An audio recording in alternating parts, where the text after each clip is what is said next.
I am the word and the giver of his laws. Disobedience to me is disobedience to him. Do it now, or your punishment shall be 1,000 times 1,000 deaths, each more horrible than the last. They are tired of your talk, Isaac. I've shown them what I can do. Cut the woman down. That's what Isaac intervened. He wants you too, Malachai. He wants you too.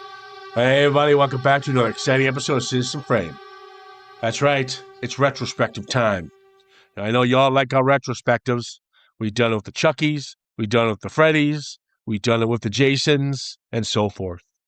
We just did our mini retrospective of the Running Mans. And thank you to our new listeners in Colorado, or listener, who downloaded, it looks like, all of our podcasts.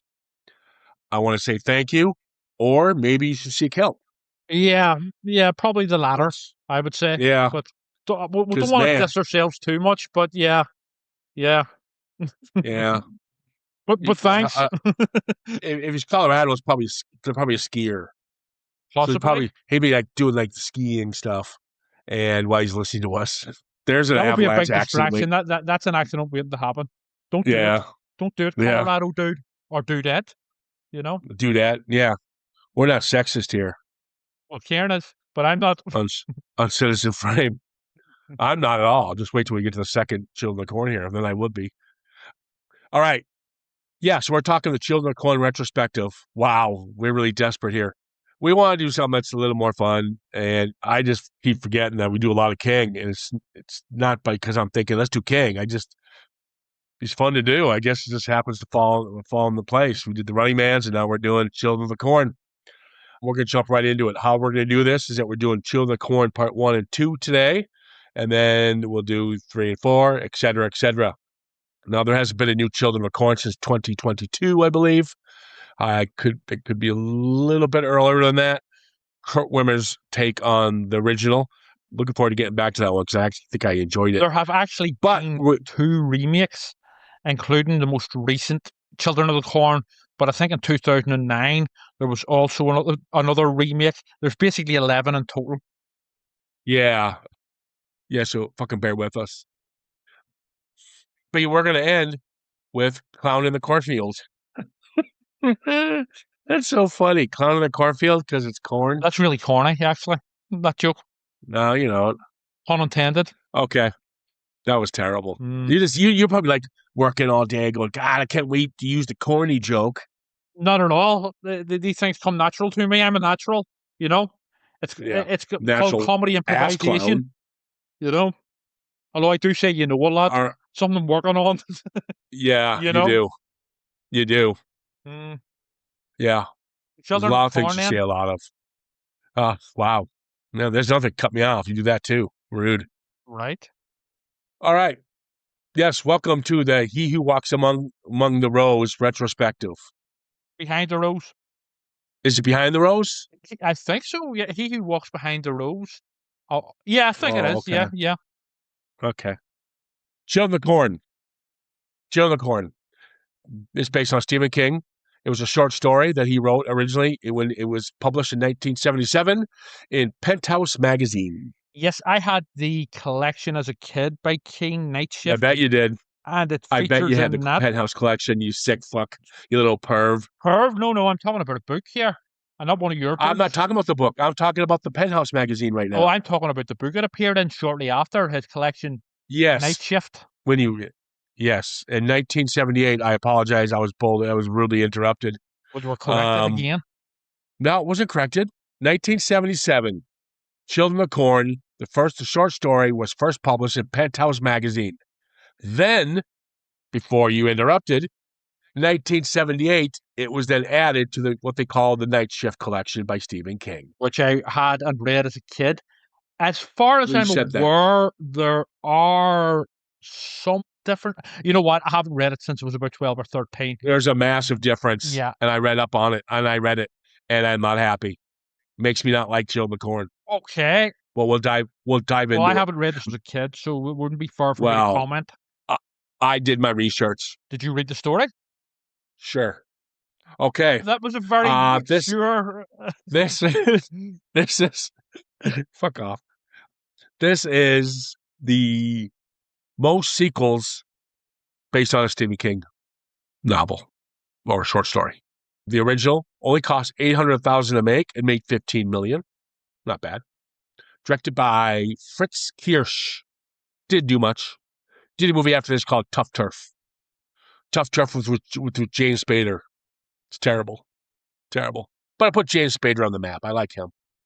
We'll jump into it. We got Linda Hamilton. Let's get this right away. I like Linda Hamilton. Always enjoy her work. But damn, Peter Horton and Linda Hamilton are terrible in this. Terrible, terrible, terrible. Probably the worst acting I have seen in a horror film in a long time. And we talk a lot of horror. So Linda Hamilton plays Vicky. Peter Norton plays Bert. Peter Norton's done okay for himself. He's like a famous producer now. He's also done a bit of TV as well, acting. Oh, yeah. Regarding the ropey acting by the two of them in this, I don't think it's actually their fault. I think the script's all over the place, especially in the second half. Yeah. Yeah, I agree with that. We'll talk about that in a second when I'm done introducing the cast, but you're right on that. It's about their relationship that kind of doesn't work for me. The Scene Stealers. I like seeing them. Courtney Gaines. Is it Haynes or Gaines? Gaines, I think. It's Gaines. He plays Malachai. He is a scene stealer. He in the 80s was the best. He was in The Burbs, Memphis Belle, Back to the Future, Colors, and he's got like 175 credits to his name to this day. Good on him. Oh, he's still doing well. Like to see him. Yeah. You got John Franklin, who plays Isaac. These guys are the scene stealers. He was 24 when he did this. He's playing a teenager. Sadly, he was born with a growth deficiency, kind of like what Gary Coleman, I think, had. And so it's kind of the same thing. Still working today. I think he became a school teacher, so good on him. But definitely for his first outing, John Franklin and Courtney Gaines steal the show. Oh, definitely. We got R.G. Armstrong, who I really like to see, the old dog, the old vet. Always plays a cranky bastard. He's got a nice cameo. He plays Dale. We know him from Predator, The Car, Dick Tracy, and a bunch of others. Yeah. And then we got a bunch of fucking kids. So there you go. No one else cares about the rest. You know, I thought about this. I have the kids' choir. We got the kids' choir in the background. And I always like the kids' choir. It's always kind of creepy, right? Well, if you're going to have a creepy kids film, you need some sort of creepy kids music, like some sort of lullaby, you know, la la la la la type sort of thing. So, and it works very well here. Yeah, The Omen did it well. Yes. The Omen kind of is the go-to for that. Or even Tubular Bells. Yeah. With The Exorcist. Well, any creepy kids film, you gotta have a creepy lullaby type score accompanying it. So we're in Gatlin, Nebraska, or as we call it, the flyover state. Okay. Anyways, it's a nice opening. Parents getting killed. I think it's an hour and a half. We could have actually taken a lot of the meat for Bert and Vicky to be running around the whole time. They're kind of running around in circles for 3/4 of the film, and they could have cut some of that and put more into what happens with the parents. Well, apparently, I wanted to see more of that as well. But speaking about, basically what is essentially a road movie with Sarah Connor and Bert, the script was originally written by Stephen King himself, but they rejected it because the first half of it was basically them two just talking in a car. And, I think there was a comment made by the director saying, or a producer that said, Stephen King didn't grasp the difference between a novel and a script, a film script. So I don't think Stephen King was too happy about his script being rejected. But yeah, we would have had a lot more of that if they had went with the original King script, let's just say. Yeah, I agree with the director 100%. That's actually, we'll dive in there in a second. Yeah, we got the killings with the cyanide, the meat cutter, well throat cutting and stuff. It's well done. They don't show too much. They're not gonna show kids slaughtering people. By today's standards, they probably would. But back then, less was more, and I go with it. I'm okay with it. I would like to have seen more. I would like to have seen more of the actual plan of the attack, and more more outside of the restaurant, a little more creepy. They do a nice job when somebody's talking to somebody on the phone and we hear the woman on the phone, what's going on? What's going on? As the people are being butchered. And then we hear her being butchered on the other line. That was kind of neat, like a clever way of doing it, I suppose. Here's the big thing. But I'll tell you what. That bugs me about this film more than anything. And it's the two good kids in it, Sarah and their dipshit brother. Yeah. They have always irritated the life out of me since I first watched this as a kid. Yeah, we'll dive a little deeper into them. So the opening was 1980. This is 3 years later. We meet Bert and Vicky. I can't stand these two. They're always arguing. If King wanted more of this in a car, I would have left. I would not have watched this. It's terrible. The dialogue's terrible. Their acting's hammy at best. It's soul destroying. What about Linda Hamilton's song whenever they're in the motel? Oh, Jesus. God singing help into me. I think it's a herb brush as a microphone. Because it's fucking terrible. It's Bert's birthday. I don't give a shit. But I do like the kid who's trying to escape, and he's talking to Job and Sarah, and he's going to try to run away and get help, and he gets his throat cut. And again, it's a child, but we hear it off camera, his throat being cut, and we hear him gargling blood, and we see the blood dripping on the suitcase. It's a nice way of introducing, everyone's in peril here. It's going to be the kids and the adults. And so it's a nice way to introduce that. But what's even a better way is when the two dipshits are driving, where at about 5 minutes after him getting killed, he jumps in front of the car and they hit him. It's a nice jump scare, and it brings them into the story. And we always say jump scares should have a necessity, not just a cat jumping out of a window.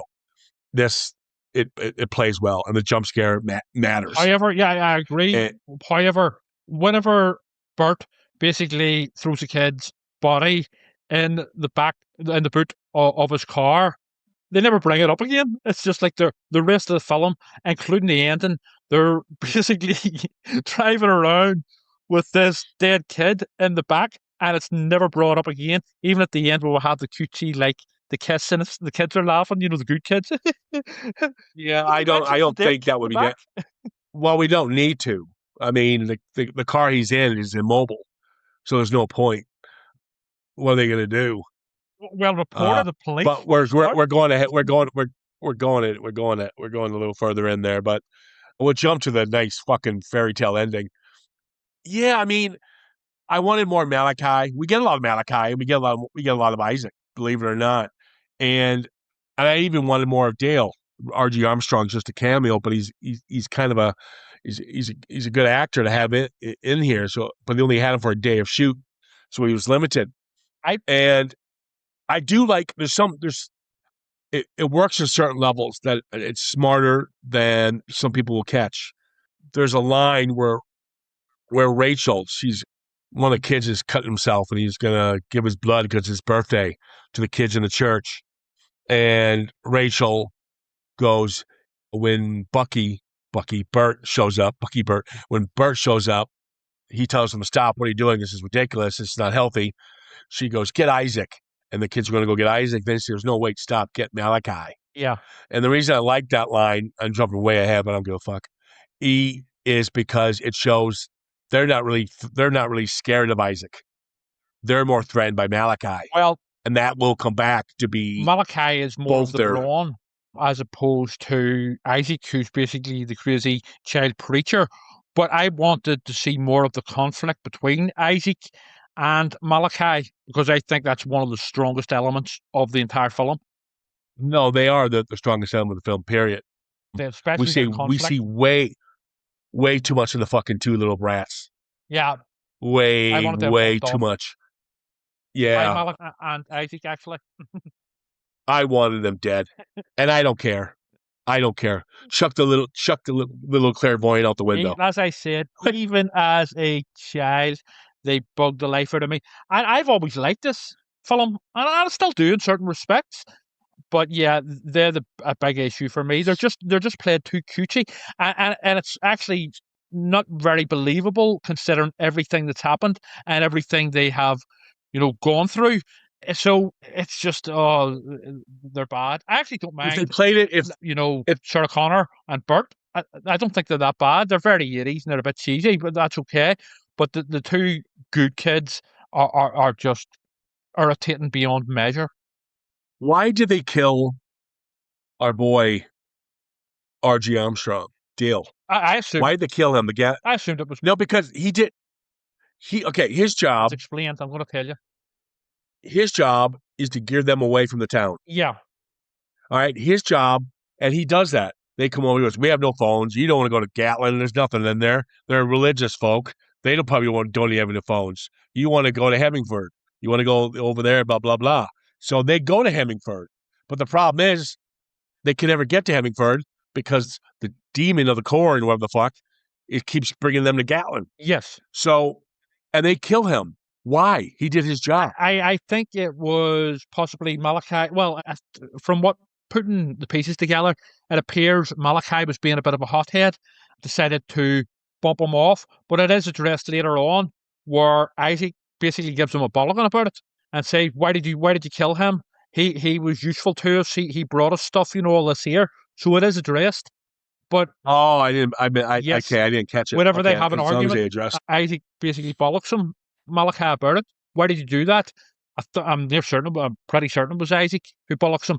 I can't really see it being anybody else because the rest of them, the evil kids, are dipshits as well. But essentially, yeah, it's down to, in my understanding of it, Malachai being a hothead.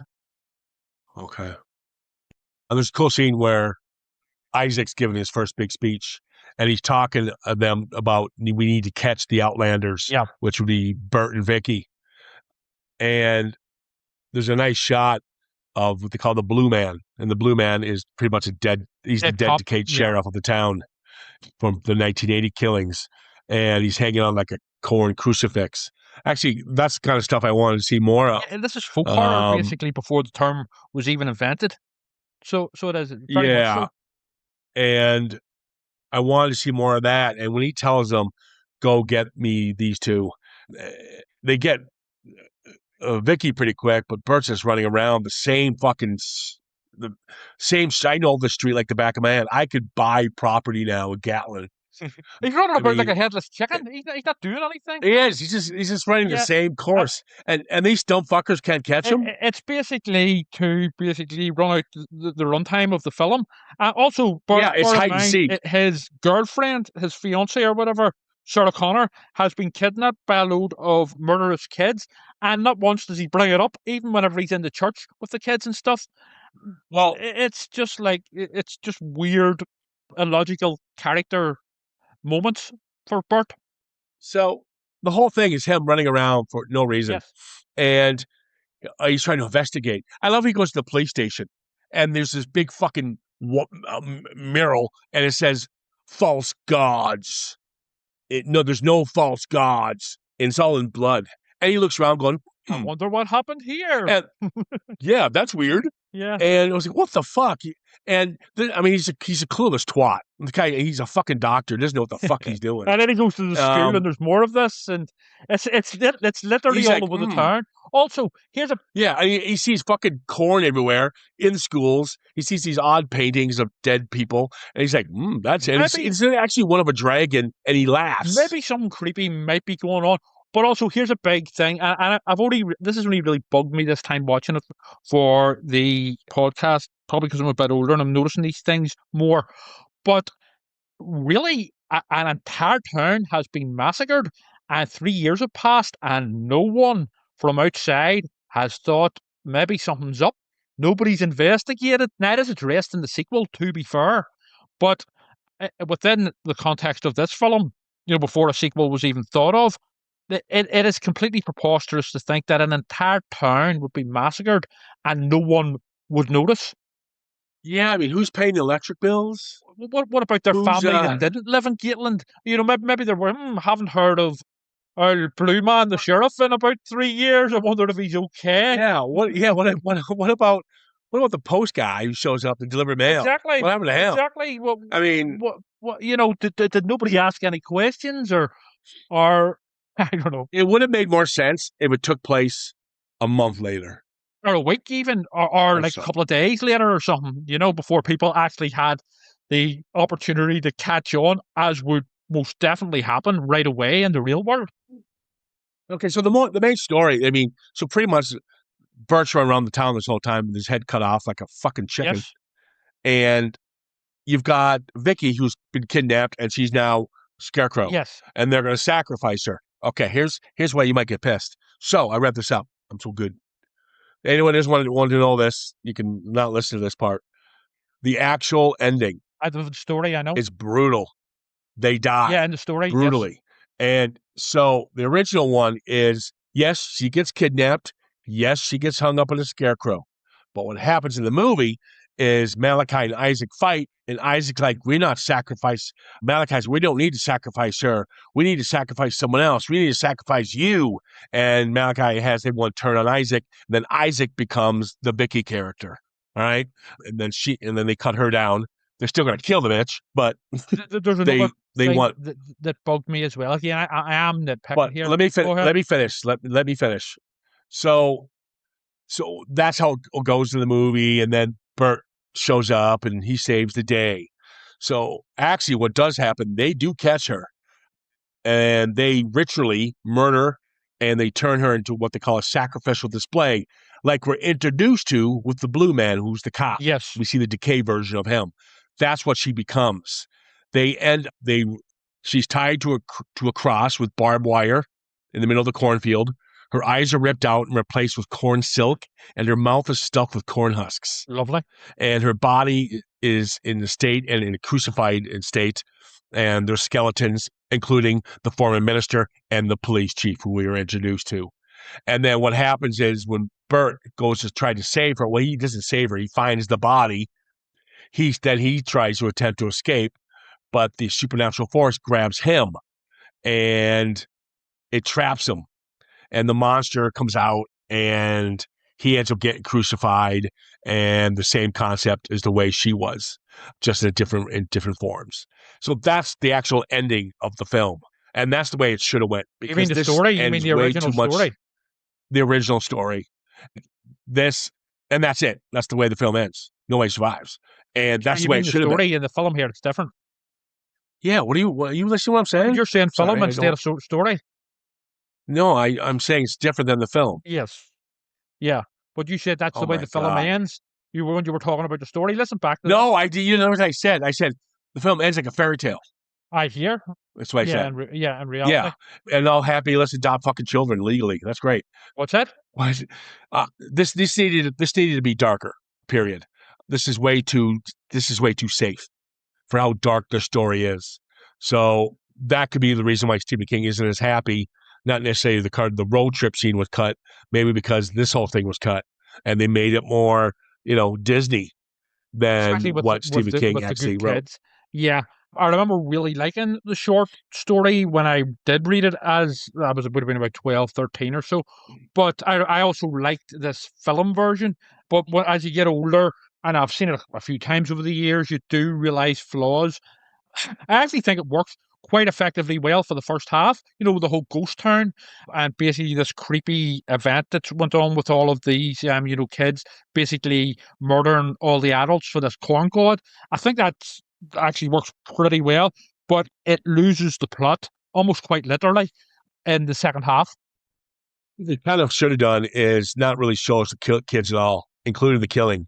Have it off camera and have, like, you see a hand with a machete instead of showing us kids in general. It'll be, kids don't do this. And have that be a mystery. We know it's the kids, but we don't have to see the kids right away. And maybe have Isaac and Malachai have offset conversations in the field. Have them still be the focus, but don't show us the kids yet. Apparently, there's also a scene filmed where we got the backstory of the Blue Man, and we saw his crucifixion. But it was cut for budgetary reasons. They couldn't afford it. See, they needed more of that anyway. I mean, if you're going to cut stuff for budgetary reasons, not that stuff. That stuff was needed. The stuff going on they needed, it needed. But yet it is very much played safe and Disneyfied. They needed peril. They needed one of the two kids or one of these two to get it, period. I don't care. Chuck Job into the fire pit. I don't care. Pick one. So, or even have Vicky get crucified. She gets crucified. Bert could come save the day, but they're only halfway through the crucifixion, so he got one of her eyeballs out.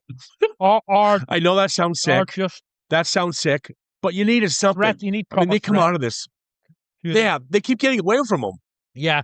They keep getting away from it. There's no lot threat of here. Running about and all of this sort of Benny Hill type being chased, especially whenever the always wait for it's basically as I call it, carpet god, because there's obviously a bit of carpet under like the mud or whatever, and it's like it's like chasing after them and stuff, and then another thing that was apparently cut. Do you know whenever Isaac basically explodes but then comes back? Apparently his makeup was meant to be much more effective and gruesome, but because of the lack of budget, they had to go with what we get in the end. I'm all right with it. It wasn't bad, but it could have been much more effective, but because of the budget, they weren't able to fully realize it. I love when Isaac's tied up, right?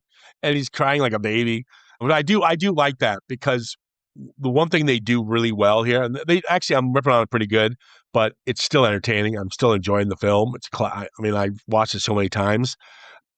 But what I do like about it is the actors, and they do it well. Where Isaac's all badass, and Malachai's, the henchman, he's all badass.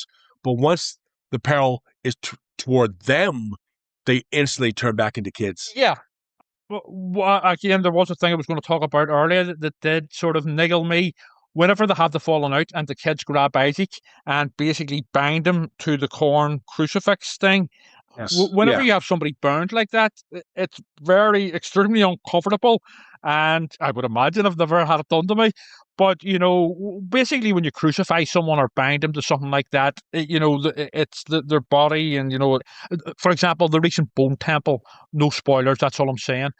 But basically, fine rightly, Isaac is standing on a box because he is not struggling at all. He's just shouting insults. And, fine rightly, that it just took me out of it a bit. That he is clearly... I didn't mind that at all. He's crying. So he's feeling it. He's scared. Yeah, I know, but I'm all right with that. I thought he sold it all right. Pain and reality. Well, I think that's nitpicking. No, he should have been... apparently, from what I have been reliably informed, crucifixion is quite painful, and you would struggle much more and stuff, to do with the blood flow and stuff. But here, although he's not really crucified, he's tied up, he's burned to it. But he's not he's not crucified. He's tied up by the corn, and then he's not upside down. I'm not talking about it, but even if you're not upside down, apparently, But anyway, it just niggled me. I don't see it. If you're tied, he was clearly standing on the box, so he was. Okay, whatever.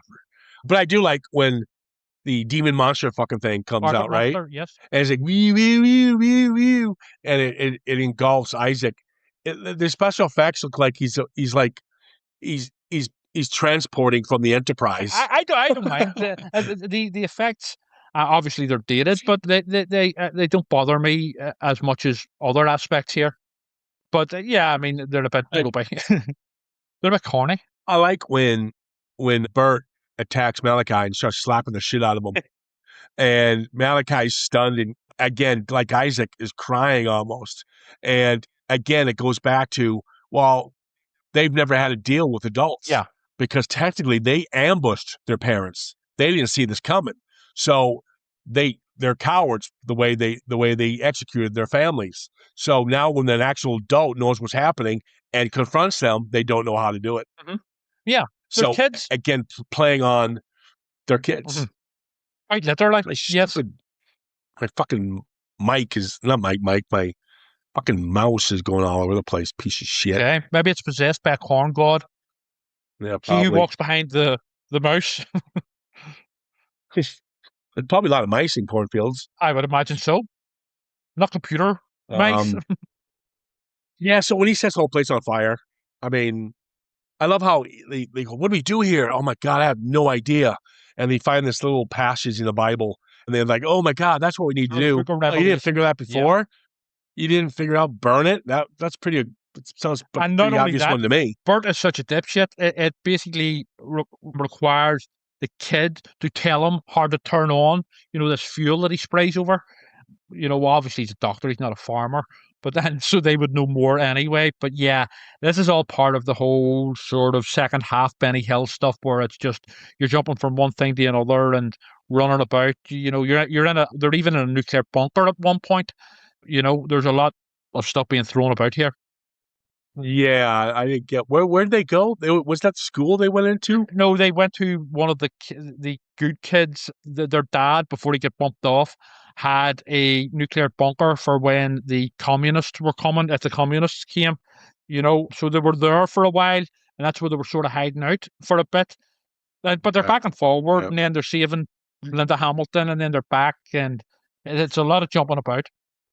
There's a nice shot where. And I think it kind of holds up. I kind of like it. I like the campiness of it when he's, getting the place ready. He's setting the place on fire. There's this really cool red, pink, and purple smoky kind of cloud coming into the picture. Yes. It's quite beautiful. It's actually nicely shot. That's actually, that's, I think, obviously, like the manifestation of the corn god on its way type thing. Oh, here comes corn god. He who walks behind the rose. I thought Malachai's death should have been better. I know Isaac comes back and he goes, he wants you too, Malachai. Yeah. And he breaks Malachai's neck. I know. I want to, I want those little bastards to really get it. I thought, it's not for me. It's based on Keen's story. It's not for me to say, but I think it would have been cool at some point in the series to sort of have it, that it was all a complete fraud, and actually the kids were just nuts and insane or evil, and there actually was no corn god. It was all a big fraud type thing. You could have had sort of commentary on religion and stuff, which you do get. You do get a lot of commentary on religion, but you can only really sort of examine what we're given. You know what? I still like it, especially the first half, and I think the first half works very well, despite the annoying kids, the good kids. It doesn't overstay its welcome. The only really saving grace for the film is the concept, some nice effects. Well, cheesy as they are, they still work, and it's Malachai and Isaac. Yes, that's their show, and it's their show, and it has some nice moments. The jump scare at the beginning when they hit the kid with the cut throat. I like the opening sequence when the parents get it. So it's got a lot going for it. I nitpick and stuff, but the stuff that they really could have focused more. They just needed to focus more on Isaac and Malachai rather than the two dipshits running around like Benny Hill. And the kids were fucking annoying. You should just give us one kid, Sarah, because she's a clairvoyant or whatever. She's she can see the future, so she draws. Yeah, she's less annoying. I see when they're dressed up and they're playing Monopoly and all, and it's it's just cringe. I get that they're trying to sort of parallel the good kids with the evil kids, and and all that there, but it's just I was pulling my hair out, not literally, but yeah, and especially that scene at the very end where Linda Hamilton and Bert kiss and they're giggling. And it's just like, shoot me. Take me away, corn god. That leads us to the sequel. Yep. Almost 10 years later, 1992's Children of the Corn 2, The Final Sacrifice. I wish it was The Final Sacrifice.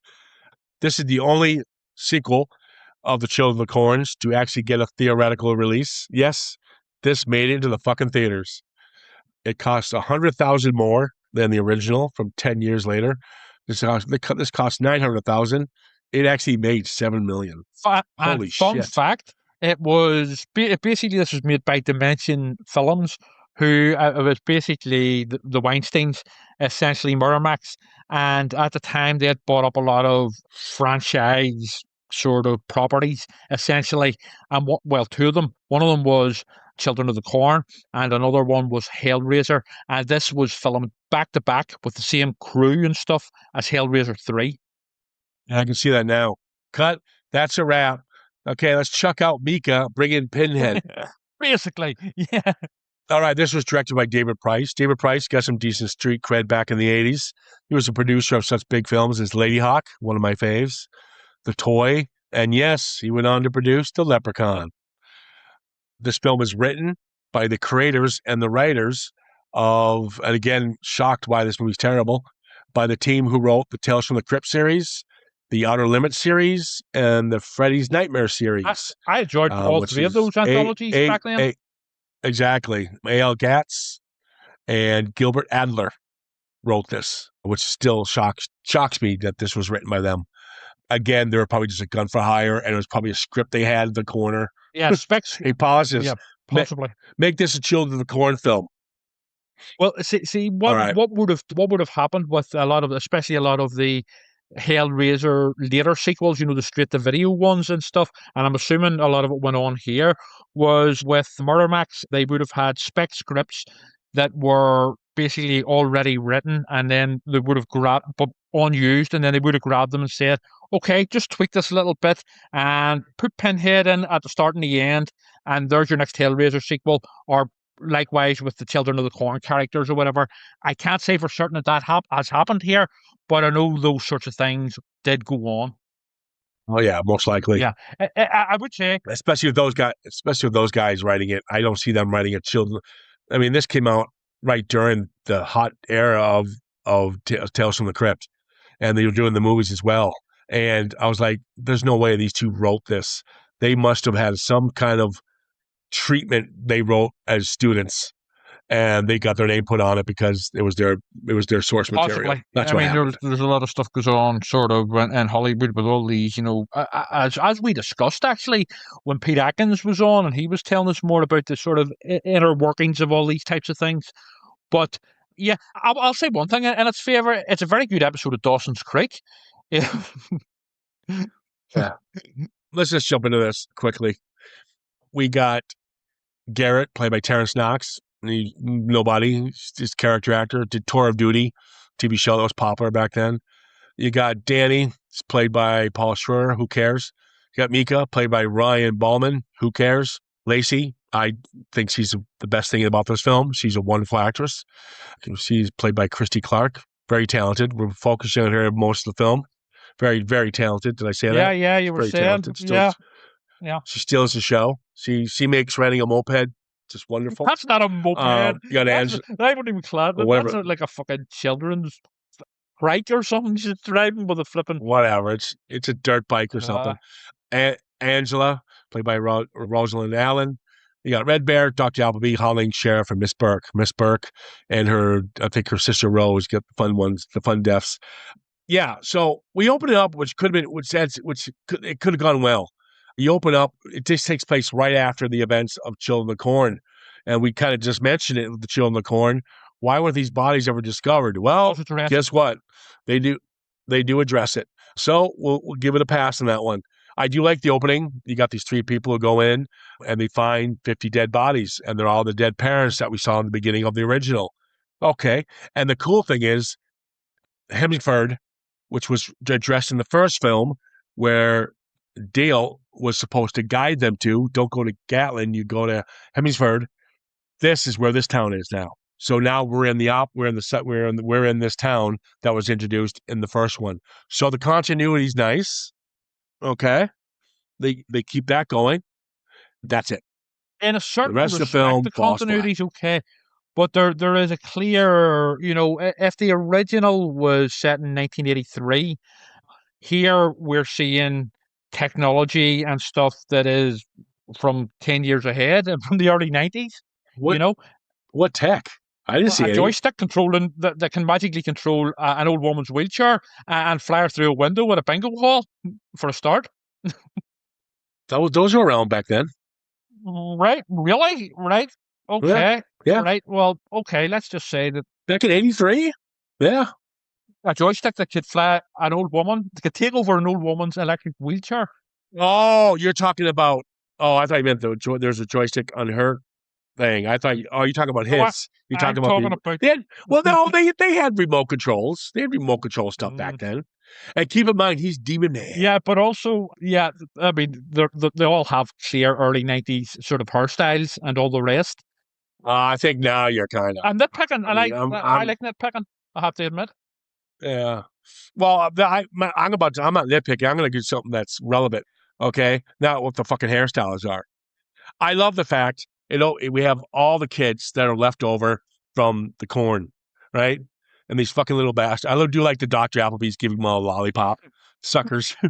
And they're chucking them on a bus, and they're going to move them from Gatlin to Hemmingsford, and they're all going to be boarded up into housing and stuff. I'm sorry. You have 50 dead bodies, unexplained deaths of these kids' parents. They all know that they had involvement there. So all the reporters are there, but there's no FBI. That's the big one. And you wouldn't take a kid that are possible serial killers and border them in little bed and breakfasts. And, we'll take them in, and they're going to stay in Lala's place, and they're going to stay in Bert's place, or they're going to stay in this place. No, you would take them and bring them into some kind of auditorium or some kind of orphanage where they're going to be interrogated by the local authorities. There's no way they would chuck them into a bus to the neighboring town and put them in with the regular town. But you're missing the big one. They look creepy as hell.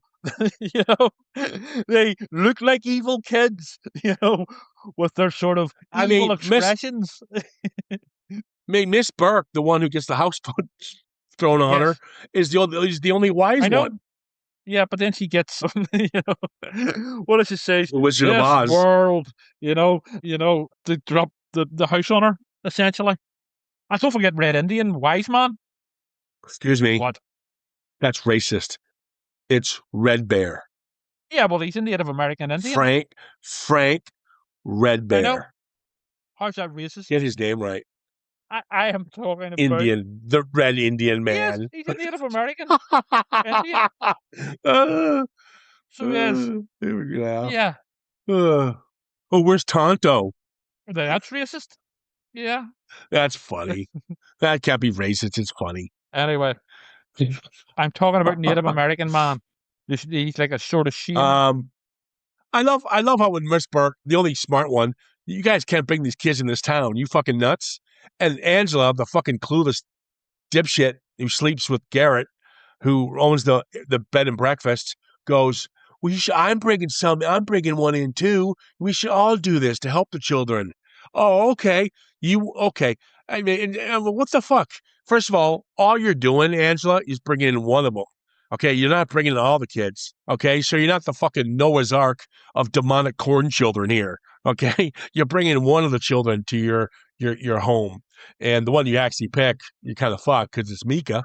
But Mika isn't actually at this point evil. It's not until a wee bit later on, where he goes out of her house. And he gets then possessed by corn god. But she picks the one that gets it. But he's nice at this point. He's nice. He doesn't do shit. He's a fucking idiot. I know. He's not a killer at this point. He's creepy. Yes, but he's not creepy. A killer. You know what I mean? Hey, you're creepy, but you're not a killer that I know of. You know? But yes. Keep it up. But yes, no. He doesn't become evil. He's one of the good kids, basically, until he takes a little dander out to the cornfield and then gets possessed in his eyes. They give him black contact lenses that signify that he's evil. Evil. We're gonna get to that scene in a second. I'm really confused on that scene, and we'll talk about the way it's shot. It's terrible editing, and we'll talk about it in a second. Let's first get to the introduction of Danny and Garrett. These two fucking twats. I've never hated. I thought Vicky and Bert were annoying. These two fucking assholes. Danny looks like he's 40. That's Garrett's son. He's playing a 17-year-old with a massive forehead. Yeah, Jesus Christ. And all they do is bitch and I mean, it is pretty much the replacement of Bert and Vicky. I hated these two with the passion. Well, it's just the father looks like basically a slightly bloated Bill Paxton, and the son is just, it's basically Dawson's Creek here. This is a teen soap opera with some scenes of murder at times, you know. We got the deaths of the guys from Channel News. They get corned through the throat. Yeah. Corn, sugar corn, you can cut your hand on that shit. So cutting the throat makes sense. And then you got the stock that goes to the window and goes to one guy's throat. Yes. At least I'll say this, it's a little more violent than the other one. More graphic. But it's more cartoon. It's more cartoon violence, where the other one is more disturbing. Yes. I think the other one works and it's more disturbing. Yeah, it's more effectively because and they don't show anything, and they're still more disturbing. Yes. So that's how you know there's more competency behind the lens there. It's more. A lot of it here is more sort of done for laughs. Back. Yeah, I don't get that. Why do they go the comedic route? Well, I think it's just around that era. There was, you would have had the later Freddy films on release where there was like Freddy killing someone and then making a wisecrack. You would have had Chucky doing the same, maybe even the later Jasons and stuff. So I think that they maybe felt that have some sort of twisted but sort of humorous death scenes, like basically the two old women, the one who gets the house dropped on her, like literally, and then her sister, apparently that's her sister in it, who gets in the wheelchair, who gets remote controlled through the bingo hall. Well, the guy goes, bingo. Yeah. So when Mika gets sucked into the demon's universe and he's turning, you hear him screaming. It's kind of a lawnmower man kind of effect. And he's exploding as the devil takes over his genes or whatever. And we have this voiceover of the other scene we just saw of the children in the cornfield talking. That's and they're talking about how no, let me finish. Don't interrupt, because I know what you're going to say, and you're wrong. Because yes, we're introduced to them before the scene happens. They're talking about how they need to get a team leader. We need another Isaac or Malachai to tell us what to do. We need some kind of a sign. As they say this, he gets sucked in. He's away somewhere else, but he's further in the cornfield, whatever. He gets sucked into this demonic world, and he's being pulled on. We hear him screaming. We hear him blah, and then the sound stops, and then they do a voiceover of a scene that we were just in, of them talking still, and it's so sloppy. I thought there was something wrong with my video. No. I thought there was something blended. Why is this voiceover happen? This voiceover is not needed. Get rid of this. This is terrible. It is the corn god telling him what they were saying to get in, because it's in his head, so that he knows to then go and be their leader. It's all done by the corn god in his head. We don't need to see it. We don't need to hear this. We know. That kid just said it 10 seconds ago. We need a team leader. What are we going to do? He gets sucked in, blah, blah, blah, blah, blah. He pops out, hey, I'm your new leader. We don't need it to be heard again. I know, but it's showing us that this is what Mika is hearing. So that at the end... Oh, it's terrible. It's terrible. Sort of, it establishes that Mika has been possessed, but also why he has taken over the gang. I'm not saying it's the most brilliantly realized thing in the world, but it's logically, terrible. It's terrible. It does make sense. It's terrible. He just told us that from 1 minute ago. We don't need to hear the same statement again. Fucking terrible. This was from this time. Anyways, the second time is from Mika's perspective. Whatever. You sucking his cock. That's cool. That's fine. Wow. Where did that come from? This is your favorite film. Wow. I don't know. Yeah. There you are. I'm saying it. Your favorite movie is this movie. That's unbelievable. Okay. Whatever, run with it. Now let's talk about scenes. Let's talk about scenes at work. The waterfall scene with Lacey. I felt it was beautifully shot. I felt the DP really knows how to point a camera. He knows how to use the resources given to him around such a beautiful waterfall. What do you think? I got such pretty creepy. What you're saying? What are you talking about? It's a beautiful area. Yeah. I mean, set. Great scenery. Yeah, again, this was teen melodrama nonsense. And for two middle-aged guys to be suggesting that there might have been something else going on there, bit creepy. But what do you mean suggesting something else? They're about to fuck when they find a body, when they find a bunch of body parts. I know. Steven tells them, you catch me, you can do what you want to me. Yeah, you he literally starts taking off her clothes, and she goes, oh, something's in my back, and there's a fucking hand. That's the best scene in the film. New York, sexy forehead, mom. Yeah, she's fucking him just to get to New York. Yeah. I mean, give me a fucking break. But the two of them are wooden. And it is the most... it's basically, we're watching Home and Away here, teen melodrama. And for a horror film, it's like... But, yeah. I like Simpson, the guy who discovered the bodies. This movie plays a lot like, and I'm giving this. I'm not at all comparing it to this classic. Okay, let's get this straight, people. Trevor probably would bear it. I'm saying they're trying to do this. This film is obviously it's got the elements of Children of the Corn, but what they're doing, they're trying to retell The Omen. So you have The Omen, which is going to be the Mika character, and every time he shows up, someone who's interfered with their plan dies. And then you also got the choir music playing. So that's exactly what they did with The Omen. It's a mirror image to it. So that's exactly what they're trying to do here. So you got perfect example. You got Simpson, I think his name is, guy who finds the bodies at the beginning. He's in the chair. It's actually kind of a good death. And he's got this wooden, what do you call it, voodoo doll. Yes.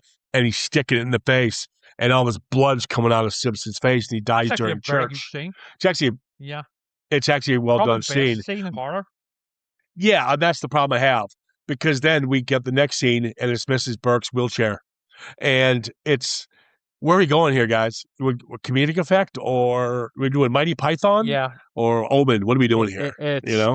And I don't think, you know, I wasn't picking my ribs off the ground, but it's not a bad scene in terms of cheesy sort of horror death scene, but you know, yeah, I mean, tonally we're jumping all about the place here. You know, you've got the teen drama stuff, you've got the father-son sort of melodrama as well. Then you've got evil kids. And then you got Dances with Wolves. Yeah, exactly. Yeah. With Red Bear. Yeah. He shows Garrett the Rock with the Rock Shrine with all the drawings. And this is where we're supposed to learn where the Children of the Corn came from. Something about it's rewriting there's a fucking tribe. Yeah, there was a tribe of farmers that just became lazy and decided not to really do as much, and they were dying because they were becoming lazy. Well, it's so the children had to kill them. The children. Let me finish, dude. So the children had to take over the farm, and in doing so, they killed the parents so they could learn to live, and they took over the farm and nurtured the farm and so forth. This is kind of how what started the ritual of the corn and the kings and all that shit. That's technically where this all comes from. I believe that's what he was saying. Yeah, pretty much. And there's also about how, you know, his ancestors basically respected the earth and all of that, and how white man doesn't give a shit. He just comes in and just sort of takes over with all his technology, and, you know, there's no respect for the old ways type thing. Then, but he's also a doctor, so he's like, there's a conflict there, and this death scene's completely fucking stupid later on.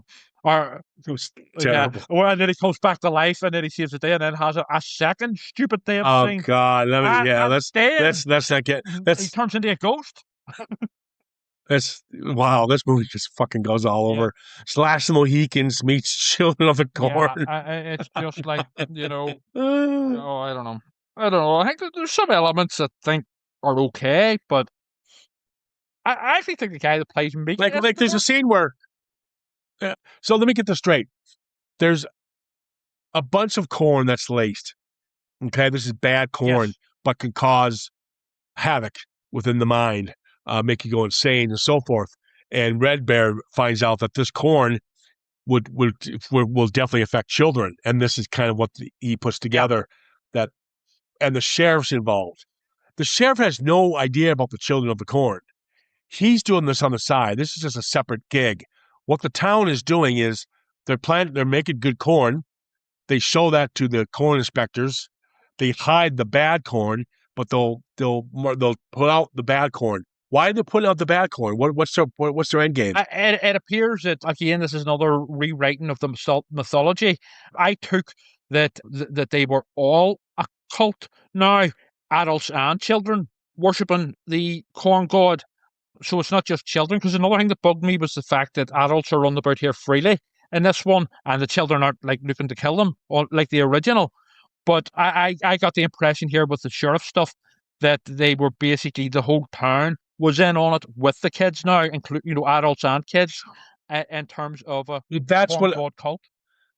Well, that's what bothers me. I know, yeah. Why did they kill the entire town then in the town hall? They burned it down with all of them in there, including the sheriff. Doesn't really make sense. I don't know. I suppose I'm trying to sort of explain it away in my head, but maybe the kids got the adults on board to help them, and then the first opportunity they got to bump them off because they're adults. I don't know. I didn't write it. I'm trying to make logical sense of it in my head. Who knows? Yeah, I don't give a fuck. I think Mika's okay. He's not. I mean, this isn't Sir Laurence Olivier stuff, but I think he's quite good when he's on the screen. Forehead guy, I just wanted to slap on his big forehead. Honest guy. You idiot. And he's a fucking Yankees fan too. Oh, I don't know. I don't care about that. But yeah, it's Harvest Moon Night. They're waiting for Harvest Moon Night. So when Harvest Moon Night hits, they burn the town hall. So that has something to do with it. Maybe you're right. I don't give a fuck at this point. And they're going to sacrifice. They need to sacrifice. They're going to sacrifice Lacey and Angela. This whole scene is so badly orchestrated. What a terrible scene. This is when Red's Bear gets stabbed in the arrow. I don't know how he dies from it. He doesn't. He comes back, and then he dies. But yeah, he comes back, then he dies. And then he becomes a ghost. He becomes ghost. I do like the fact where there's one scene that really would have worked well, but it doesn't because it's poorly directed, where Mika is fucking around and he's going to kill everyone, and the shook machine is coming, and he gets stuck in the shook machine, and Red Bear wakes up after he thought he was dead, hits the button, and he starts the shook machine and grabs Mika's robe or whatever, right? And he's being sucked into the shuck machine. And say that 3 times. And so, and John's sitting there looking at him. No, not John. Danny's looking at him because he befriended Mika, and he doesn't know what to do to help him because Mika's the bad guy at this point. But there's a shot where we see the corn monster come out of his face. You know, we see the demon coming out of his face because the demon is going to save himself. He gets out of Mika because, Mika's going to be sucked under the shooker. Right. But there's a moment there that would have worked because then he turns and goes, Danny, it's me. Help me, help me, help me. But it didn't give us enough time to kind of understand that he's just a kid now. This wasn't his fault. That could have been it would have been a good moment. But I just wanted the fucker under. I wanted him dead. Just get him off the screen. I wanted them all dead. They played on that moment. I think that's what they tried to do, but it falls flat because the initial execution for the whole, everything that led up to this. It does overall feel quite flat. In terms, I think there was some cool ideas and some sort of good concepts, but generally it's a bit of a mishmash. And tonally, for the bulk of it, it does feel like a teen drama, an episode of some sort of program like Dawson's Creek or whatever. Yeah, I do love the powerful moment with Red Bear at the end when it's Angela, Lacey, Danny, and Garrett. And keep in mind, people, Garrett's a reporter. Yeah. So all these bodies are all around you. The entire town's been massacred. Do you call the FBI? Do you call the police in the neighboring town? Do you get the fuck out of there? No. But first, you do the obvious. You burn your friend's body in the middle of the cornfield, as you do. The Indian guy. Yep. But it's okay because he comes back as a ghost. Oh my God! He's now on the rock. He's on the rock. He's moved on to the next plane. I think he was Fuck. Terrible film. Terrible. Absolutely terrible film. And we got more of these to come, people. We got fucking more of these to come. Wow. That's all I've got. I don't want to continue this anymore. All right, guys, listen, thanks for joining us. We'll be back with part 3 and 4, sadly, but we'll have more fun with them. So if you like, good humor, foul language, keep listening because that's all you're going to get for the next 8 podcasts. Hold on a minute. I will say this. I'll say this. So it's not all bad. I've been watching them all. Some of them have some pretty good deaths. And there's one that has Eve Mendes, which I kind of like. What? And it's got like It's got Fred Williamson, I think, in it or somebody. So stuff to talk about. We'll see. You'll be surprised.